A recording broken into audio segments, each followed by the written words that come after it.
स्वागत है आपका हॉर्नबिल टीवी भारत पे। मैं हूं आपके एंकर के क्रिसनियो सोनो। आइए देखते हैं आज की बड़ी खबर। सत्ता में होने के बावजूद लखनऊ में भाजपा सरकार समाजवादी पार्टी एसपीए के नेताओं पर आरोपों का सामना कर रही है। कृष्णानगर के कनौसी के पीड़ितों का दावा है कि सापा नेताओं ने पुलिस के समर्थन से उन्हें उनकी पैतृक संपत्ति का जबरन बेदखल कर दिया। वो जनता दरबार में सीएम योगी से मिलने में विफल रहे और एनेक्स बिल्डिंग में राजस्व सचिव से भी नहीं पहुंच सके। हॉर्नबिल टीवी के साथ एक साक्षात्कार में उन्होंने चौंकाने वाले विवरण का खुलासा किया। उत्तर प्रदेश पुलिस की छवि किसी से छिपी नहीं है और इसके पीछे की वजह यह है कि आए दिन जो पुलिस पे जो आरोप लगते हैं, कहीं किसी की जबरन किसी को दुकान खाली करना, किसी की मकान पे कब्जा करना या किसी ज़मीन पे कब्जा करना, ऐसे पुलिस पे आरोप दिन पर दिन लगते रहते हैं और खुद विपक्ष भी पुलिस को लेकर तमाम तरह के आरोप लगाकर सरकार की घेराबंदी करता है। और अभी हमारे साथ जो लोग हैं वो भी कहीं ना कहीं पुलिस से प्रताड़ित हैं और इस वजह से यहाँ पर आए थे। पहले ये गए थे मुख्यमंत्री आवास गए थे, मुख्यमंत्री से मिलने के लिए गए थे, लेकिन वहाँ पर मुख्यमंत्री से मुलाकात नहीं हुई तो यहाँ पर आए। ये लाल बहादुर शास्त्री भवन है, हमारे ठीक साथ पीछे है। यहाँ पर क्योंकि मामला राजस्व से जुड़ा हुआ था तो प्रमुख सचिव राजस्व से शिकायत करने के आए थे, लेकिन यहाँ भी उनसे मुलाकात नहीं हुई। हम इससे बात करते हैं कि आखिर इनकी क्या वजह है, किस वजह से प्रताड़ित है, कौन लोग इनको प्रताड़ित कर रहे हैं और क्या पूरा मामला है। क्या नाम है आपका? मानवेंद्र प्रताप सिंह। मानवेंद्र जी, आप लोग बता रहे थे कि मुख्यमंत्री जी से मिलने गए थे, वहाँ मुलाकात नहीं हुई, और आखिर क्या वजह है जो आप कागज पत्र लेकर दौड़ रहे हैं? असल में हमारी एक ज़मीन है जो कनौसी में है, कृष्णानगर थाने में। उसमें 600 वर्ग मीटर का एक विवाद चल रहा है हमारा अभय प्रताप सिंह यादव से, जो समाजवादी पार्टी के पूर्व पार्षद भी हैं और वर्तमान में चुनाव लड़े थे मगर हार गए हैं। उनसे विवाद चल रहा है। उसमें उनको एक सुप्रीम कोर्ट से आर्डर मिला था 600 वर्ग मीटर पे कब्जे के लिए, मगर पुलिस और उनकी अभय प्रताप सिंह यादव समाजवादी पार्टी के जो पूर्व पार्षद हैं, उन्होंने आपस में मिली भगत करके हमारी पूरी लैंड जो 900 वर्ग मीटर है पूरे पे कब्जा कर लिया। अच्छा, क्या लगता है आपको कि समाजवादी पार्टी के नेता इस समय उनकी गुंडई चल पाएगी भारतीय जनता पार्टी की सरकार होते हुए? कैसे आप लगा रहे हैं कि समाजवादी पार्टी के जो नेता थे उन्होंने मिली भगत करके कर लिया? वाकई में चल रही समाजवादी पार्टी की सरकार के जो गुंडे हैं?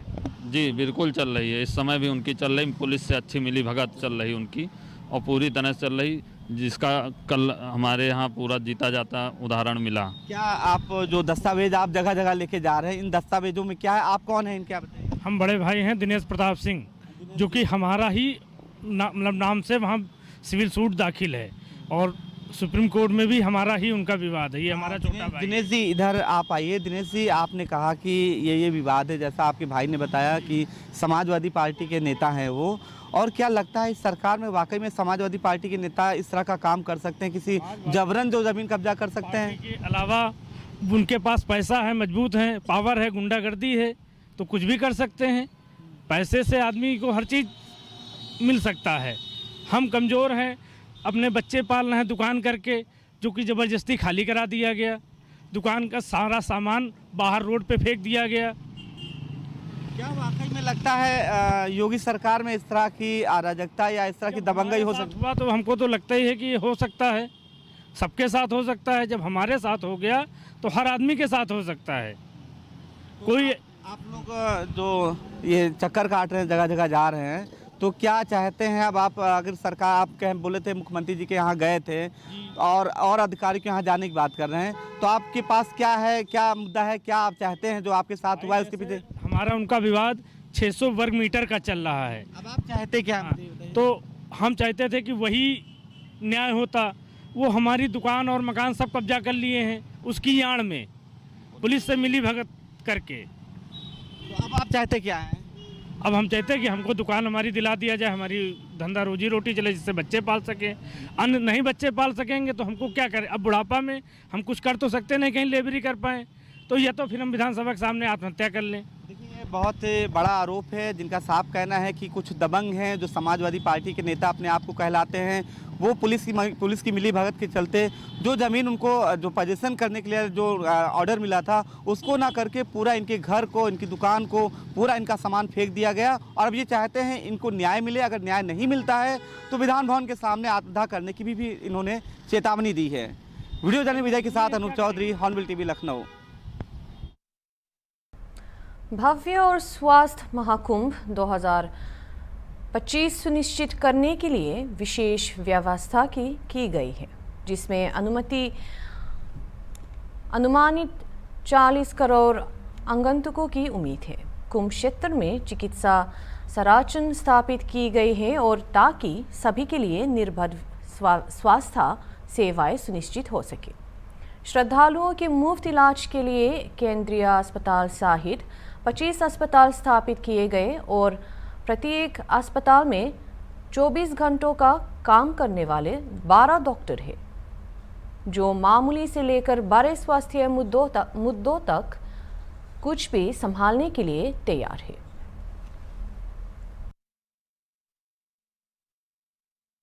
दो सालों तक की गई तैयारी के बाद इस भव्य महाकुंभ को मेला लगा दिया गया है, जहां पर सुरक्षा के साथ साथ स्वास्थ्य का भी योगी सरकार ने खास ख्याल रखा है।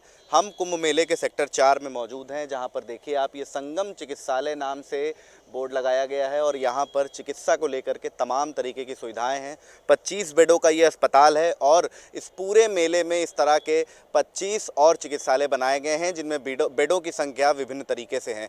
अंदर डॉक्टर भी मौजूद हैं। देर रात भी अगर कि कोई पेशेंट आता है, किसी की तबीयत बिगड़ती है, तो वो यहाँ आकर के अपना ट्रीटमेंट करा सकता है। तमाम तरीके की दवाएँ भी हैं, जिसमें BP हो या फिर शुगर लेवल डाउन हो, किसी का हाई हो, BP की बीमारी हो, या थकान के बाद वो कमज़ोर महसूस हो रहा हो, तब भी वो यहाँ आकर के अपना इलाज करा सकता है। देखिए इस वक्त सुबह के 5 बज रहे हैं, लेकिन अभी भी यहाँ पे लोग पहुँचे हुए हैं।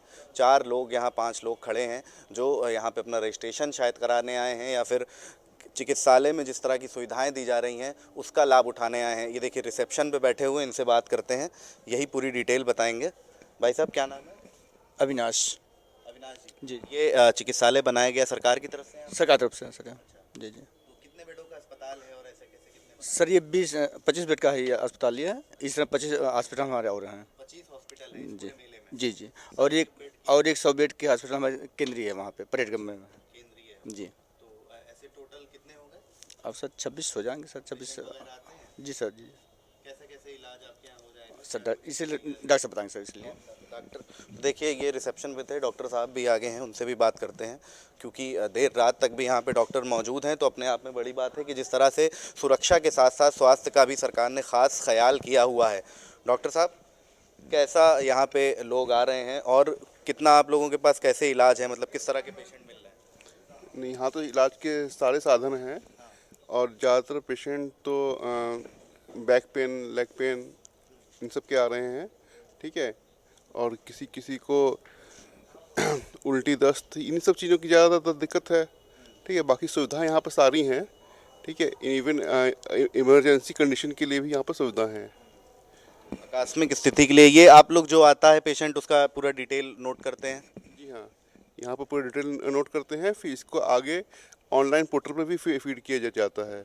ठीक है, ताकि उस पर निगरानी रख सकें हम लोग। कितने पेशेंट आ जाते हैं? आई थिंक एक दिन में 400-500 पेशेंट आ रहे हैं। 400-500 पेशेंट आ रहे हैं। डॉक्टरों की कितनी टीम यहाँ पे लगाई गई है? टोटल 12 डॉक्टर हैं यहाँ पे। 12 डॉक्टर हैं। हाँ। इस तरह से और जो चिकित्सालय बनाए गए उनमें भी 12 डॉक्टर हैं? हाँ। 12 डॉक्टर्स की टीम है यहाँ पे। और आप लोग यहाँ पे मेडिसिन डिपार्टमेंट भी है, दवाएं सब तरीके? हाँ सर, ये दवाएं हैं यहाँ पे। दवाइयाँ निःशुल्क दे रहे हैं? हाँ, नहीं, दवाइयाँ सब निःशुल्क है, पूरा इलाज ही निःशुल्क है यहाँ पे। सरकार की तरफ से इंतजाम? जी हाँ बिल्कुल। आप गवर्नमेंट डॉक्टर हैं? जी हाँ। देखिए 12 डॉक्टर्स की यहाँ पे टीम है। और इधर आपको दिखाऊं तो देखिए ये फिजिशियन का रूम बनाया गया है, उधर गैनोलॉजिस्ट का रूम है और उधर सारे डिपार्टमेंट्स के अलग अलग रूम बनाए गए हैं और स्टोर रूम भी बनाया गया है। दूसरी तरफ देखेंगे आप तो मेडिसिन डिपार्टमेंट भी है, मेडिकल स्टोर भी है और सरकार निःशुल्क यहाँ पे दवाएं दे रही है। अंदर भी आपको लेके चलेंगे कि अंदर जो 25 बेड हैं उनमें कैसे इंतज़ाम है। सुबह के 5 बजे हुए हैं, अभी भी जो यहाँ पे लोग हैं वो पहुँच रहे हैं, रजिस्ट्रेशन करवा रहे हैं अपना और यहाँ पे एडमिट होके छोटी से बड़ी तमाम तरीके की बीमारी के लिए इस चिकित्सालय को तैयार किया गया है। मेडिसिन का स्टोर है जिसके अंदर दवा है, जिसमें बीपी की भी दवा है, शुगर की भी दवा है। अगर सर्दी, ज़ुकाम, खांसी, उल्टी किसी भी तरीके की बीमारी होती है तो उससे निपटने के लिए यहाँ पे पुख्ता इंतज़ाम किए गए हैं। देखिए आप, साफ़ सफाई भी है पूरी तरीके से। आपको एक प्राइवेट हॉस्पिटल में भी इस तरह की फैसिलिटीज़ नहीं मिलेंगी जैसी इस कुंभ के मेले में चिकित्सालय में बनाई गई है। देखिए बेड है, नई चादर लगी हुई है और बाकायदा साफ़ सफाई है, लाइटिंग भी करी गई है। सुकून से पेशेंट यहाँ पे आके अपना इलाज करा के सो सकता है। देखिए दूसरी तरफ डॉक्टर हैं जिनकी नाइट शिफ्ट है, इनसे पूछते हैं कि कैसे ये लोग यहाँ पे देखते हैं। भाई साहब क्या नाम है? जी, मेरा नाम कमलेश, नर्सिंग ऑफिसर। यहाँ पे जो भी पेशेंट एडमिट हो रहे हैं उनके लिए यहाँ पे एडमिट करने के लिए बेड की सुविधा है। जैसे मोस्टली हाइपोथर्मिया, किसी का बीपी लो हो गया, कोई गिर गया है मेले में, तो उनको यहाँ एडमिट करके प्रॉपर ट्रीट किया जाता है। जी। पेशेंट कितने आ जाते हैं? पेशेंट लगभग 15-20 आ जाते हैं। वैसे ओपीडी के पेशेंट आते हैं मोस्टली, जिनका बीपी अगर लो हुआ है, जैसे नहाने से कड़ाके की ठंड पड़ रही है, तो उन लोगों को यहाँ भर्ती किया जाता है। जैसे ही वो मतलब उनका ट्रीटमेंट हो जाता है, फिर यहाँ से उनको डिस्चार्ज कर दिया जाता है।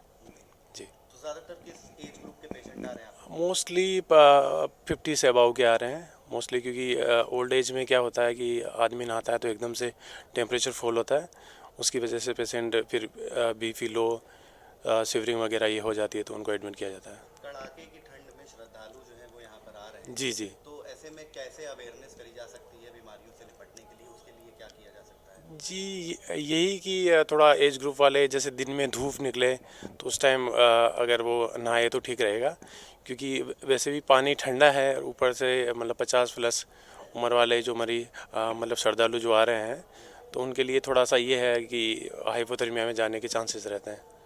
जी। तो ऐसे में उनसे कॉशन लेना जरूरी जी जी जी। है। तो सरकार ने किस तरीके का इंतजाम किया? आप लोग गवर्नमेंट डॉक्टर हैं? जी जी, मैं नर्सिंग ऑफिसर हूँ यूपी गवर्नमेंट के जी, मैं लखनऊ ट्रॉमा सेंटर से, जानकीपुरम ट्रॉमा सेंटर से आया हूँ। जी। तो देखिए प्रदेश के अलग अलग हिस्सों से डॉक्टर्स की टीम यहाँ पे तैनात करी गई है। चिकित्सालयों में हर तरीके की बीमारी से निपटने का प्रॉपर ट्रीटमेंट है यहाँ पर। और अब आप कुंभ आइए, आराम से नहाइए, बीमारी से न डरिए। भीषण ठंड में भी आकर के यहाँ पे स्नान करते हैं, और अगर बीमार हो जाएं तो उसके लिए सरकार ने चिकित्सालय बनाए हैं। एक नहीं, पूरे 25 चिकित्सालय हैं जिनके अंदर 25 से लेकर के 100 तक बेडों की क्षमता है। वीडियो जर्नलिस्ट विजय के साथ अशर असरार, हॉर्नबिल टीवी, महाकुंभ। 2017 में भाजपा सरकार के सत्ता में आने के बाद राज्य की सांस्कृतिक विरासत और उपलब्धियों को सम्मानित करने के लिए 2018 में पहले यूपी दिवस मनाया गया। परंपरा हर साल चली आ रही है। अब एक बार फिर लखनऊ के आवेद शिल्पग्राम में 24 जनवरी से लेकर 26 जनवरी तक उत्तर प्रदेश दिवस मनाया जाएगा। उद्यमी हैं, पर्यावरण के विद हैं, वृंदावन मथुरा के रहने वाले हैं। विस्तृत विवरण हम आपको उपलब्ध करा दे रहे हैं। तीसरे हैं श्री मनीष वर्मा जी, ये दलित उद्यमी हैं। कृषि के क्षेत्र में इन्होंने बड़ा नई तकनीक के आधार पर काम करने का किया है। ये कानपुर के रहने वाले हैं। तीसरे हैं श्रीमती कृष्णा यादव, ये महिला उद्यमी हैं, बुलंदशहर की रहने वाली हैं। इनका पूरा विस्तृत विवरण मैं मोबाइल नंबर के सभी का उपलब्ध है। पांचवें हैं कर्नल सुभाष देसवाल जी, कृषि और उद्यम के क्षेत्र में इनकी बड़ी उपलब्धियां रही हैं। ये बुलंदशहर के रहने वाले हैं। छठे हैं डॉक्टर जय सिंह जी, ये केला उत्पादन में बड़ा इन्होंने काम किया है, बहराज के रहने वाले हैं। इनका पूरा विवरण और क्या क्या उपलब्धि इन्होंने किया, किस तरह इनकी उपलब्धि को हम लोग काउंट कर सकते हैं, इसका विवरण इसमें लिखा हुआ है जो आप लोगों को उपलब्ध कराया जा रहा है। जैसे मोबाइल नंबर दिव्यता के साथ मनाने का काम तब से लगातार प्रतिवर्ष उत्तर प्रदेश स्थापना दिवस को हम लोग करते आ रहे हैं। और इस कार्यक्रम में 2025 में इस दिवस को हम लोगों ने विकास वाला है। और इसमें इस बार हमारे उपराष्ट्रपति आदरणीय जगदीप धनखड़ जी सपत्नी के इस कार्यक्रम में कल प्रतिभाग करेंगे। आदरणीय मुख्यमंत्री जी उसमें रहने वाले हैं और हमारी महामहिम गवर्नर जी भी उस कार्यक्रम में रहेंगे। कल ये कार्यक्रम अवध शिल्प ग्राम लखनऊ के धरती पर आयोजित होगा। 3 बजे कल इस कार्यक्रम की, वैसे तो 11 बजे इसकी शुरुआत होगी, लेकिन 3 बजे वो पधारने वाले हैं और मुख्य कार्यक्रम 3 बजे से ये रहेगा।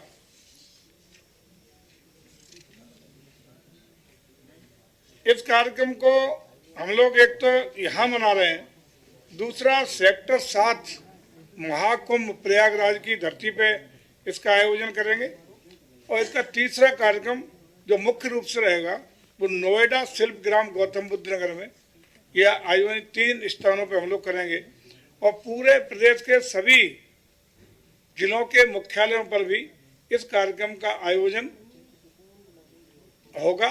ये कल पूरे प्रदेश में काफ़ी भव्यता दिव्यता के साथ मनाने का काम हम लोग करेंगे। इसके लिए सारी तैयारियां पूर्ण कर ली गई हैं और ये भी आप लोगों के संज्ञान में लाना है कि 25 जनवरी को राष्ट्रीय पर्यटन दिवस भी है, यानी कि परसों, उसको भी हम लोग मनाएंगे पूरे प्रदेश में, ये मतदाता जागरूकता दिवस के रूप में। और 26 जनवरी को, जैसा कि आप जानते ही हैं कि 26 जनवरी 1950 को हमारा गणतंत्र का महान पर्व वो भी हम लोग भव्यता दिव्यता के साथ मनाने का काम पूरे प्रदेश में करने वाले हैं।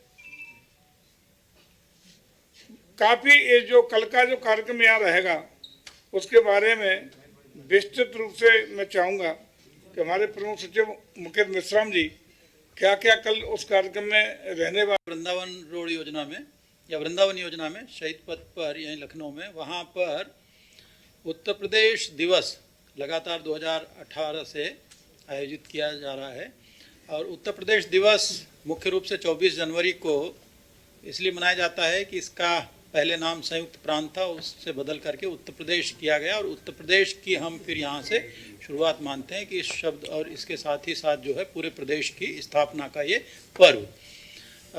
यहाँ पर एक तो 75 जनपदों से जो ODOP है, एक जनपद एक उत्पाद, उसके शिल्पी आकर के अपने अपने कला शिल्प का प्रदर्शन करेंगे और वहाँ पर न केवल प्रदर्शनी लगाई जा रही है बल्कि वो उसका विक्रय भी करेंगे, लोगों को बहुत ही रियायती दरों पर जो वाजिब दाम है उस पर वो उपलब्ध करा देंगे, क्योंकि बीच में कोई मध्यस्थ की भूमिका न होने से सीधे शिल्पियों से जनता जुड़ सकती है। तो इसके लिए ये एक अच्छा मंच, अच्छा प्लेटफॉर्म, एक अच्छा स्थल प्रदान किया जा रहा है।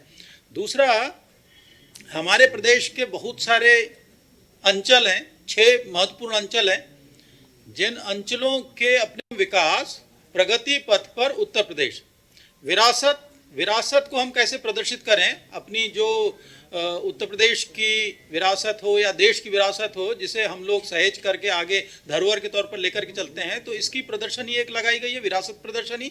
दूसरी विकास प्रदर्शनी में किस तरीके से डेवलपमेंट के काम हो रहे हैं या आगे हम विकास की दिशा में प्रवृत्त हो रहे हैं। ये विरासत प्रदर्शनी में मुख्य रूप से अटल बिहारी वाजपेयी जी के 100वां जो जयंती के बाद में शताब्दी वर्ष मनाया जा रहा है, तो शताब्दी वर्ष से जुड़ी हुई उनकी यादें, उनके जीवन प्रसंगों और उनके पूरे दर्शन को लेकर के वहाँ पर एक प्रदर्शनी लगाई जा रही है।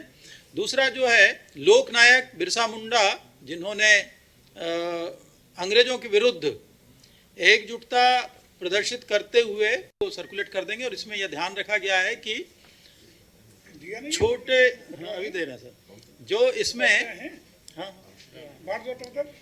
इसमें सबसे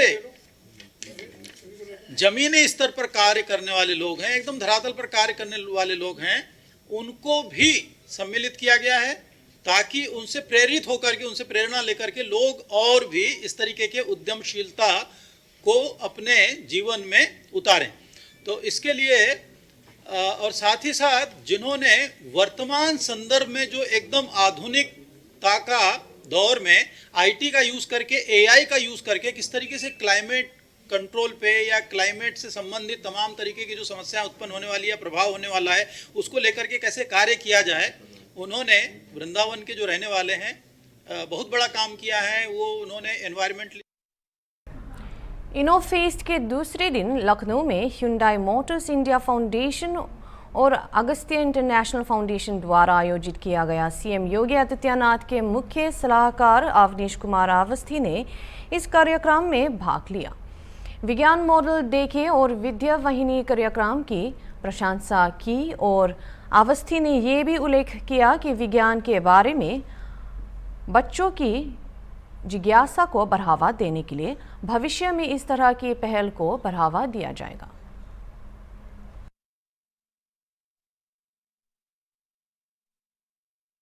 अभी के लिए इतना ही। दूसरे खबरों के लिए देखते रहिए हॉर्नबिल टीवी।